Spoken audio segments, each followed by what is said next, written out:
তিলোত্তমা রাজধানী ঢাকার এই ব্যস্ততার চিত্র প্রতিদিনের। এখানকার শহুরে বাস্তবতায় ঘড়ির কাঁটায় সূর্য ওঠে, সূর্য ডোবে, তবে জীবন চলে না। শত ব্যস্ততায় দিন আর রাতের তফাৎ মিলেমিশে একাকার। তবু হাঁপিয়ে ওঠা জীবনে একটু ফুরসত পেলে মন ছুতে চায় প্রকৃতিকে। এমন বাস্তবতা মাথায় রেখে পাখামেলা প্রকৃতির কাছ থেকে একটু আয়েশি ভ্রমণের জন্য শহরের কাছাকাছি অন্তত একদিনের জন্য হলেও পরিবার পরিজন নিয়ে দল বেঁধে ঘুরতে বেরিয়ে পড়েন অনেকে। এক একটি রিসোর্ট যেন সব সুবিধায় সাজানো গ্রাম। প্রায় 12 জনের একটা গ্রুপ চলে আসছি। আর গ্রুপ ছাড়া এইরকম জায়গাতে ভালোও লাগে না। খুব নিরিবিল, খুবই ভালো লাগতেছে। সুইমিং পুল আছে, তারপর দোলনা আছে বাচ্চাদের, সবকিছু লেক আছে।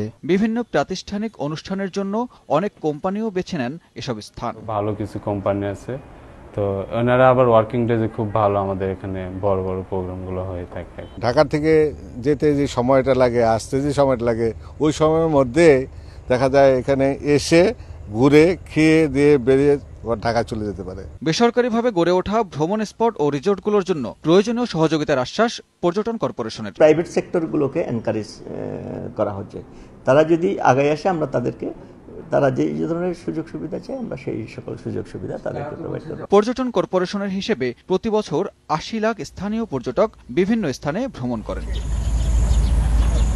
শহর থেকে একটু দূরে ঢাকার আশপাশেই গড়ে উঠেছে বেশ কিছু রিসোর্ট।